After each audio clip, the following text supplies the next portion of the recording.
What's up, Philadelphia? Welcome back to First Time, Long Time. I'm Colin Newby of 97.5 The Fanatic and 93.3 WMMR, coming to you weekly with Philly Sports Talk. Gotta get some Flyers talk with the much-anticipated Gauthier game that I made a huge deal of on last week's show, plus a great hockey guest. We got Kristy Flannery of the Hockey News coming on to talk some NHL and previewing the 3 upcoming games in a short 2-week span against the New Jersey Devils. But first, gotta do some Eagles. An ugly win against the Green Bay Packers in my mind, but nonetheless a win in a playoff game by 12 points against a team that had a very good regular season. My first takeaway from that game, this defense is incredible. Nolan Smith led the way, and this is a guy that I absolutely ripped last season. Head to 975thefanatic.com for my Mea Culpa, because he went through a down rookie season, and I criticized him a lot because he couldn't get on the field. One of the problems with the Eagles' collapse last year was that Hassan Reddick and Josh Sweat kind of got overexhausted. They didn't really have anybody to spell the pass rushers, yet you had a first-round pick, mostly on the sidelines, and played some kind of weird hybrid middle linebacker role once Matt Patricia took over as the primary decision maker. This year, Nolan Smith has really flipped the script, and that was never more obvious than on Sunday. He had 2 sacks in a playoff game. He hit Jordan Love hard, he played the run well, and I was just very impressed. Talked to Andrew DeCecco, the Fanatic Birds insider, about Nolan Smith a little bit. He said it was a priority during the offseason for Smith to bulk up. He was a little bit weaker, somewhat undersized for an edge rusher, and that showed a little bit in his rookie season, but he has really developed at a slow start to the year and picked it up a little bit, but I think his real turning point was the Brandon Graham injury. Brandon Graham, one of the best edge rushers at playing the run. When he went down for the season, Nolan Smith had an added role, needed to play way more snaps, and needed to defend the run well. He has done that so well, and I think he's a great fit for Vic Fangio as well. I've been reading and listening to Sean Syed and Sheil Kapadia for really all season and before Fangio got hired, but they talk about the coverage schemes and how defensive ends, or edge rushers, I guess you would call Nolan Smith more, but how they can drop into coverage and disguise what a defense is doing, allow other rushers, namely Zach Bond and Nakobe Dean, who had great regular seasons at linebacker, to rush the quarterback. I think Nolan Smith's versatility has really helped there. And the defense as a whole, Nolan Smith is just one leg of it. He was the standout performer, but that secondary, Quinyon Mitchell and Darius Slay, great on the outside. Bond again with another interception. I know they're going to miss it, Nakobe Dean, but Oren Burks, decent backup, decent depth piece there. You hope he can step in and fill that void a little bit. The not-so-good takeaways, got to look at the passing offense. Jalen Hurts wasn't very efficient during the game. Watched a little bit of film study from the experts, and the receivers weren't open all game. That's just a takeaway that you could have. They weren't running down the field with plenty of opportunities for Jalen Hurts to hit him. I wouldn't say that's true, but I think the passing game collectively, whoever you want to blame it on as an individual, it simply wasn't good enough. The reason that doesn't change the playoff outlook for me, look at the one play they did make, the biggest play at least, the Dallas Goedert touchdown. Now, Dallas Goedert just ran angry with some yards after the catch against Carrington Valentine in the Green Bay secondary. What that play tells me is that the Eagles have the talent. They just need to execute for a couple of plays. Even if the running game does carry them and they don't need a prolific passing offense that wins the game for them, they have guys like Dallas Goedert and like Devontae Smith and A.J. Brown, who can make plays in key situations that do win playoff games for you. And by the way, I'm not sure how healthy A.J. Brown is.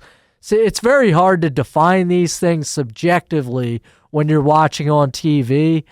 I think that knee might be an issue down the stretch. I'm especially thinking of the one play where it was 3rd and inches. The Eagles faked the tush push and threw deep. A.J. Brown didn't have the most explosive speed on that play. I think if he's 100% healthy, he catches that deep ball. So it's something to keep an eye on, although I can't tell you what's going on down at the NovaCare complex with A.J. Brown's knee. Just have to wait for the experts like Jeff McClain or maybe Andrew DeCecco give us something on 97.5 The Fanatic. But stay tuned on that one. The Eagles play the Rams in the divisional round next week. That's Sunday at 3 p.m., and the Eagles opened around 6.5-point favorites for this one, and that's a huge spread for a playoff game. I like the Eagles here again. I think they're in a great spot. They crushed LA during the regular season. I don't want to take those passing game deficiencies lightly, though. The Eagles did not play the cleanest game on Sunday. I do still think they're a much better team than the Rams, but Rams also played very well to beat the 14-3 Vikings on Monday Night Football. And one more thing, Jake Elliott better not cost them the season. That's a pretty straightforward demand, and I just really hope it doesn't happen. Kickers are beyond any analysis that you're really going to get, though. But we have to get to what this episode is really about, and that's the most electric regular season atmosphere I have ever seen at a Flyers game at the Wells Fargo Center. I hate hockey and I don't like kids. That's an ironic sound drop to use in this episode, because sports radio certainly doesn't hate this type of hockey story. Don't bother turning to the national outlets for the post-game coverage of Flyers Ducks, because Philadelphia fans made it all the way through the night without giving any cheap reasons for the national media to pick on them. They heckled the cast-off, Cutter Gauthier, from start to finish in a 6-0 victory. This was a blowout. The Flyers were excellent all the way through the night, and the crowd was absolutely relentless against Cutter Gauthier. There was the wild passion of Flyers fans that showed about as well as they have over the past decade plus. There were no overboard fan incidents, which I mentioned. The Flyers won this game 6-0 with total domination. You had Jamie Drysdale with a goal and an assist. Jamie Drysdale, the centerpiece of the return package in the Cutter Gauthier trade. You had the prize possession, Matvei Mishkov, scoring a goal in the third period. You had all of these scrums the Flyers played with incredible intensity, especially Travis Konechny, trash-talking Cutter Gauthier. And by the way, he did nothing. He was a -1 in 13 minutes of ice time in a 6-0 loss. But really the highlight of this night was Flyers fans. And I mean, even from warm-ups, the Flyers fans were all over Gauthier. I saw bigger groups down on the glass when the Ducks came out. First of all, the second they stepped on the ice, there were boos from the crowd. There were a-hole chants during warm-ups. A photographer who was down at ice level even texted me and said that these groups of fans were cheering when Cutter Gauthier would take a shot in warm-ups and miss the net. Now, by the way, that means nothing. A warm-up shot is really meaningless. You're just trying to get in a rhythm when you step on the ice. But the fact that they were that relentless really says something about the passion that Flyers fans brought the entire night for this much-anticipated return. After the puck drop, you heard some cheers from the crowd, "We want Cutter," because he didn't play the first shift of the game. But anyway, the second the clock started, the crowd is already going right after him. And then he steps on the ice, gets a loud boo and then an infamous Philadelphia chant, F you Cutter, ringing all the way through the stadium. You could check out my Twitter feed for the video of the crowd going, F you Cutter. Don't want to play that one live with the profanity on the episode, but I give it to the crowd for going with that much intensity right from the first shift. And all the way through the game, the second Gauthier jumped over the boards, the crowd would boo. I commend that kind of attention span for this entire crowd to look for number 61, and the second he jumps over those boards, they got right on him. The Cutter mocks, oh my God, they were absolutely excellent the entire game, and the Flyers clearly fed off the energy. The whole team, everybody who interviewed post-game, talked about how much the crowd really provided a spark for them, and I was just as impressed as I ever have been with Philadelphia fans on Saturday night for the passion that they brought to the Wells Fargo Center. By the way, keep in mind, there's a plot hole in this story that didn't exist when I wrote it. On the weekend of an Eagles home playoff game is when the Philadelphia Flyers fans had their shining moment here to crush Cutter Gauthier without any crazy incidents that were going to attract negative attention. The next day at the Eagles home playoff game, I saw that idiot. I wish the story ended Saturday night and we didn't have to deal with this, but that's exactly the kind of thing I said Flyers fans avoided for that one game. It's a shame that an Eagles fan had to spoil it, but at the time this Cutter Gauthier story was published on 97.5thefanatic.com, these facts were accurate. The guy that I think benefited most from it, probably Jamie Drysdale. He scored the second Flyers goal, and that was one of the best chants of the night. Actually didn't target Cutter individually, but take a listen to the crowd's response, followed by the great Lou Nolan with the famous Flyers goal scored by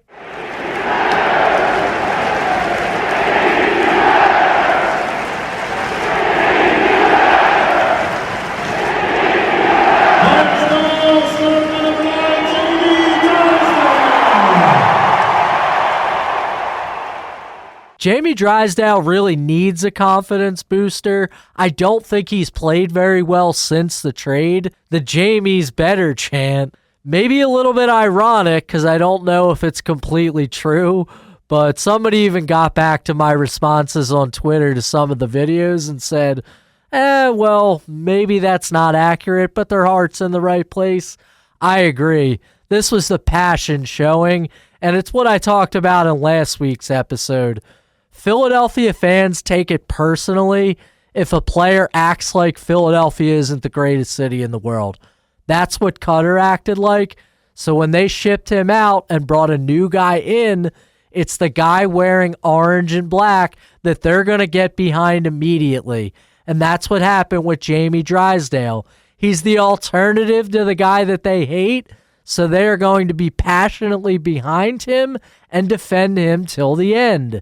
The end meaning when he's not wearing orange and black anymore. So he could get a real confidence booster off this game. He finished with a goal and an assist, and I thought his post-game comments were the most telling. You had Travis Konechny speak, you had Garnet Hathaway, but Drysdale, I think it was a little bit personal for him. Take a listen to what he said after the game. It was pretty special. You hear the crowd going like that. It brings so much energy to myself and the whole team. So unbelievable fan. They were rocking tonight. Do you suffer a decent game against Anaheim just to sort of show what they might not be having? It's fun playing them. I think everyone puts a lot of anticipation on these games. But no, I'm glad that we were able to win this one and get back into the win column. And the team did a great job, and we feel good. So good to get that one. Did the crowd feel you guys from the start? I know we all kind of came in here, and whether not kind of what they're saying, but just how loud and supportive, and it brings just so much energy into the room, and every guy on the team was talking about it. So the crowd was unbelievable and a big part of how we performed tonight. And when Drysdale was asked that second question by Charlie O'Connor, I think he just kind of stood there and grinned for a minute. I have a lot of the lapses edited out, but if you saw them in the locker room, there was just this understood tone that, yeah, we really stuck it to that kid who disrespected the orange and black just a year ago. Just so many smiles all over the locker room from a very satisfying win for the Flyers. They followed up with another huge win, a comeback against the Florida Panthers on Monday. So the Flyers hoping to gain a little bit of momentum down the stretch. They have two big wins to feed off of here. But one thing that's going to be important in determining where the Flyers land in the wild card standings in the upcoming week is their performance against one of their old rivals in the Metropolitan Division, the New Jersey Devils. We'll get Kristy Flannery on to talk Flyers Devils after the break.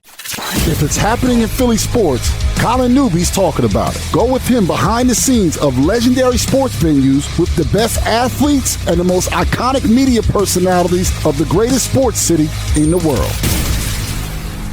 What's up, Philadelphia? Welcome back to First Time, Long Time. As promised, some great hockey guests as we get deeper into the season. We got Kristy Flannery of the Hockey News. How you doing today, Kristy? I'm good, Colin. Thank you so much for having me on. Anytime. I appreciate you working us into your schedule. So let's get to the Flyers and the Devils, and it looks like they got a packed schedule in a Metropolitan Division rivalry here. You got January 18th up at the Rock in New Jersey. That's Saturday afternoon. And then you have a home-and-home, one in Philly on the 27th, and another up in Newark on the 29th. So, Kristy, the Devils were a little bit of a disappointment last season. You had some issues that seem to have worked themselves out a little bit this year, though. What's the difference under Sheldon Keefe that's helped them jump back up towards the top of the Metro?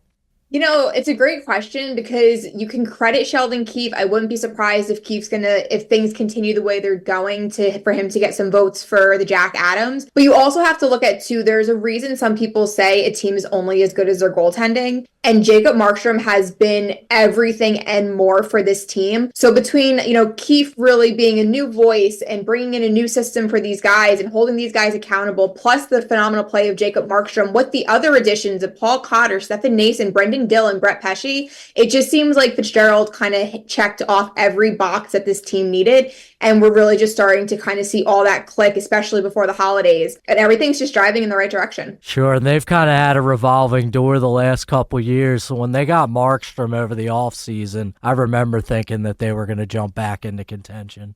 Yeah, and I think I spoke to a couple of the guys on the TNT panel about Markstrom, and they kind of had the same consensus of as long as Markstrom is slightly above average, the Devils are going to be in a really great spot. And like I said, there's arguments that Markstrom could be in the Vezina Trophy conversation by the end of the year. So he's really stepped up and has done a phenomenal job in net for New Jersey. So I hope you're able to tie that take in with the question I'm about to ask, because I'm very curious. It's been a huge conversation around the NHL this season, the process of a rebuild, and Buffalo has failed with it in so many ways. Ottawa's playing a little bit better, but they've had a lot of problems in recent seasons. Chicago isn't doing well. So New Jersey, they took a dip after that one Stanley Cup appearance back in 2012, and they kind of stocked up in a rebuild. What do you think are some important ways that an NHL team could take steps back toward contention when you're in a rebuild?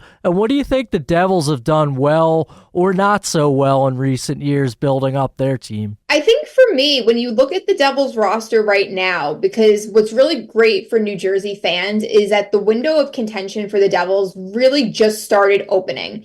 And when you look at their core players, the Jack Hughes, Nico Hischier, Jesper Bratt, Luke Hughes, they're all high draft picks and they were drafted by New Jersey. But when you look at the supporting cast, they were all acquired via a trade or they were signed in free agency. And I think for teams that are committed to a full-on rebuild, you want to kind of draft and have that homegrown talent that you could develop the way that you want them to develop to play what it means to either be Devils hockey or Flyers hockey. But you need the supporting cast as well. And you need to surround your young players with leaders, whether they're vocal leaders or guys that lead by example.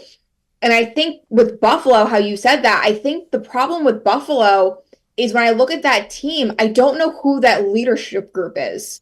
And yeah, you could say, well, they have these young guys. You have Rasmus Dahlin, but who's the guys in the locker room that are going to help those young guys understand what it takes to play competitive hockey night in and night out and reach the playoffs? And I think what Fitzgerald's done, he's done a really good job of bringing in those guys. Even if it was Brendan Smith, who was just here for a couple of years, surrounding that young talent is so important. And I think when I look around the league, teams that are doing it right, Anaheim Ducks, San Jose Sharks, these are teams that I think really accepted the fact that they're in a rebuild. They're drafting this young, talented pool, whether it's goaltenders, forwards, or defensemen, and they're doing it the right way. Sure, and a huge conversation around the Flyers has been, you're saying it in the leadership terms, they kind of make a more sweeping generalization as culture, but that's a big part of it, bringing in these veterans and kind of showing the young guys how to develop. So I'm glad you touched on that. What do you see coming in the 3 games against the Flyers in this 2-week span, I guess it is? It's always entertaining when a John Tortorella team comes to town. Or just when John Tortorella comes to town. Yeah, exactly. I think Philadelphia Flyers to me are always an interesting team to kind of look at because they haven't really been in it as far as the standing goes, but they're never really out of it either. They're a really fun team to watch. You've been watching them obviously more than I have, but I'm expecting them to present a challenge for New Jersey. And maybe not even just as far as offense and defense, but just a physical challenge as well. I feel like John Tortorella's teams always play kind of like a little bit more of a physical brand of hockey. I could be wrong. You can tell me if I'm incorrect about that. No, I think you're right about that, especially on the defensive end. And they like the grinders who are blocking shots and that sort of thing. Yeah, so I think it's gonna be interesting, and because they are Metropolitan Division rivals, as you and I both know, seeing a team that often in such a short amount of time, it gives us a little bit of a playoff series vibe. So you're definitely probably going to see that physicality and see that nastiness at some point, whether it's after the first game or in the middle of the second game. Sure, the Flyers have had some chippy games recently. That's something that's kind of been lost in recent seasons as they've taken a dip, but it's definitely ratcheted up recently, and I hope it does. It's good for the game when the Flyers and the Devils get after each other a little bit like that. And my last question here, Kristy, is going to be career related because in this show, I like to touch on the past that people went through to get where they are. And when we first started working together, it was with the Hockey Writers, which I think was a good stepping stone outlet. But share with some of the listeners the things that have helped you. And one thing I've always thought you're good at was jumping face first right into the traditional on-site reporter route, and anything else that's gotten you closer to where you want to go. Yeah, thank you for saying that, first of all. I think for me, and the way that I look at this job, I'm a big quotes person, and there's always just a few quotes that I kind of take, and I always look into this job. And like the first one is that you don't grow inside your comfort zone. So even if it's a matter of, and it took me a while to do this, even if it's a matter of asking a question, in a media scrum when you're not fully have the confidence that you'd like, or going up to a player that maybe makes you a little nervous because, whether they're short with their answers or they're a tougher interview, you don't grow in your comfort zone. So always try to push yourself a little bit. And I think the other thing that I had to kind of learn, because this is now my 4th year doing it, is you have to have confidence in yourself, and it's okay to be different, because you don't want to be a duplicate of somebody else who's on the beat that you're on. You could always learn things from people around you, and people have mentors and things like that, but accept who you are, accept what you're good at and what your niche is, and just work towards that. Because there's a lot of similarities between the sports reporters, the writers, and the athletes. And I always talk to the athletes about this. I'm like, you guys, we're not that different. So yeah, I think a lot of my stuff is just to have confidence in yourself, accept who you are, and understand what avenue you want to take. And I think that's when it'll really click for you. And that's kind of when everything starts to come together.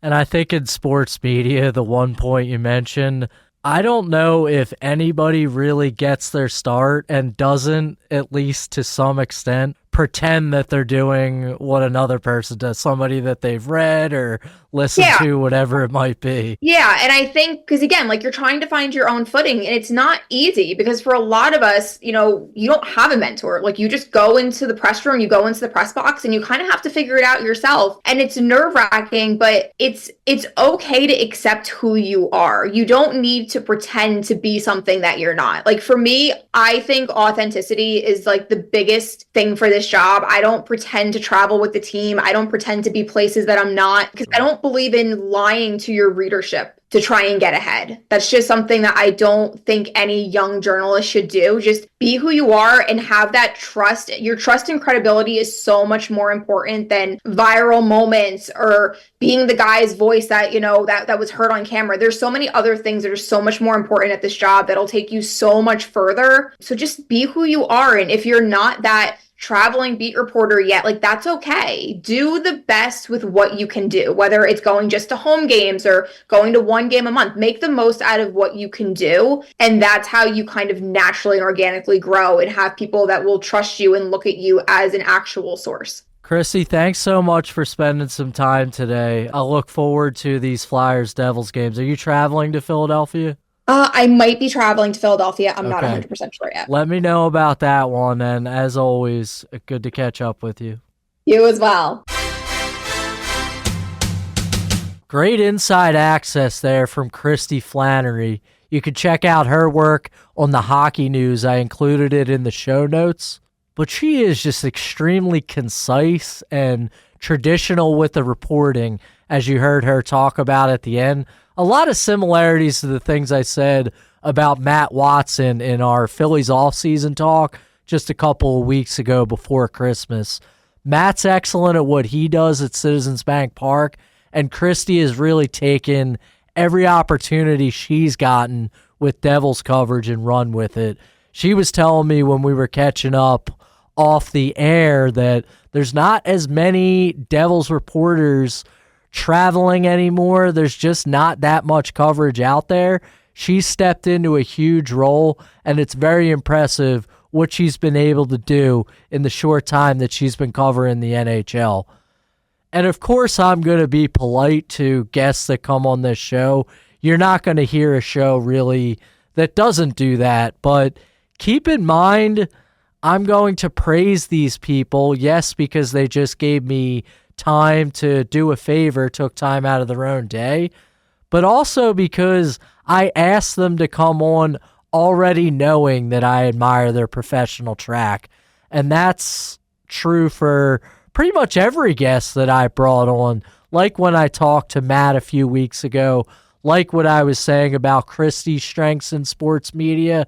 I don't just ask these questions to say it to my friends. They have already been asked that because I know that they've done the work and kind of carved a niche for themselves in sports media. But that's going to do it for next week. We got a busy month of January, talking a lot of Flyers here, and of course the Eagles playoff chase. Have a new article on 975thefanatic.com about Andrew Painter and his expectations going into the 2025 season for the Phillies. And I'm also going to have a lot of good Sixers coverage coming up as they get into the heart of their season. I want to ask a few guests that we're unable to land in the first half of the season, basically because they were abysmal. But hopefully we'll get some better insight on the Sixers coming up in our opportunities to focus a little more on them. Thanks for tuning in, Philadelphia. I will talk to you next week on First Time, Long Time.